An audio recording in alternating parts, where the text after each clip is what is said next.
Kementerian Pertahanan memandang serius isu buli yang berlaku dalam kalangan pegawai dan anggota tentera di negara ini. Timbalan Menteri Pertahanan Adli Zahari berkata, pihak kementerian sudah mempunyai tindakan bagi menangani isu tersebut. Walaupun kita tahu bahawa kes-kes buli itu agak terkecil, tetapi kita ada banyak juga tindakan-tindakan kita.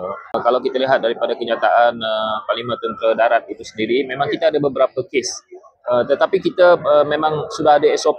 Beliau berkata demikian kepada pemberita selepas perasmian Majlis Sambutan Aidilfitri Madani Kota Lama di Dewan Perniagaan Cina di sini hari ini. Hadir sama Ahli Dewan Undangan Negeri Adun Kota Lama, Dr. Hafizah Mustaqim dan Pengerusi Lembaga Kemajuan Pertanian Kemubu Kada, Khalid Abdul Samad. Beliau berkata pihak kementerian tidak akan berkompromi kepada mana-mana pihak sekiranya terdapat kes buli. Kita ada dua perkara yang kita berikan, selalu kita berikan penekanan. Yang pertama adalah kita akan ambil tindakan di peringkat Kementerian Pertahanan dan juga Angkatan Tentera Malaysia. Dan kita takkan membenarkan pembulian berlaku walaupun kita memang agak tegas dalam latihan-latihan kita. Kerana kita ada modul latihan dan kita dapat bezakan mana latihan dan mana pembulian. Kita memang ada jawatan kuasa dan juga badan di peringkat dalaman kita yang membuat beberapa keputusan dalam kes-kes pembulian, dan dalam masa yang sama kita pun peringatkan bahawa mereka yang membuli itu bukan sahaja akan dikenakan tindakan di peringkat kementerian ataupun Angkatan Tentera Malaysia, tapi mereka juga akan berdepan dengan undang-undang negara. Dua perkara ini memang kita pertegaskan walaupun kita tahu bahawa ada sebahagian yang melanggar batas-batas ini.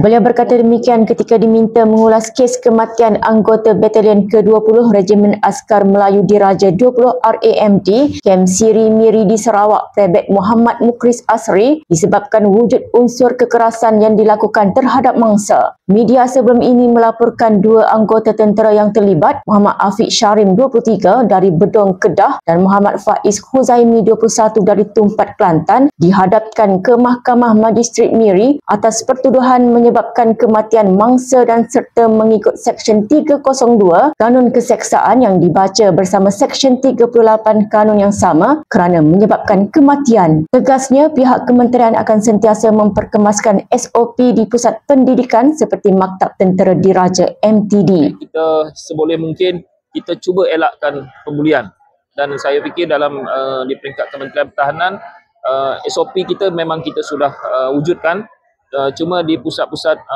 contohnya macam di yang mana yang terlibat di pusat pendidikan kita, yang tu memang kita perkemaskan lagi. Di Maktab Tentera Diraja kita dah tambah kita punya bilangan warden, dan kita juga buat pengasingan antara pelajar junior dan juga senior.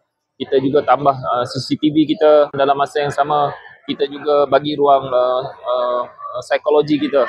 Sebab kalau kita lihat ada ciri-ciri pembulian itu nak berlaku, pelajar-pelajar ni juga kita nasihatkan dalam konteks berikan lebih banyak peluang pendidikan dan pengajaran bagi mereka, supaya kesedaran itu bukan sahaja berlaku di peringkat pelajar, tetapi kesedaran itu juga berlaku di peringkat daripada keluarga itu sendiri juga.